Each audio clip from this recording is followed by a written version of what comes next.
Ang taong walang Diyos, walang magagawa. Noong nilikha ng Diyos ang isda, inutusan niya ang dagat. Noong nilikha ng Diyos ang kahoy, inutusan niya ang lupa.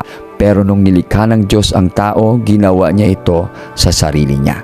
Kaya ang sabi niya, likhain natin ang tao ayon sa ating wangis. Kung ilalayo mo ang isda sa dagat, siya'y mamamatay. Kung bubunutin mo ang kahoy sa lupa, mamamatay din. Sa parehas na sitwasyon, kung ang tao wala sa Diyos, mamamatay din. Ang Diyos ay ang natural na imahe natin sa ating buhay. Ginawa niya tayo para mabuhay sa kanyang presensya. Dapat lagi tayong konektado sa kanya. Dahil kung wala siya, wala din tayo. Lagi nating pakaisipin na pag ang tubig walang isda, mananatiling tubig. Pero pag ang isda walang tubig, wala itong pakinabang. Ang lupa walang puno, mananatiling lupa. Pero pag ang puno walang lupa, wala itong magagawa.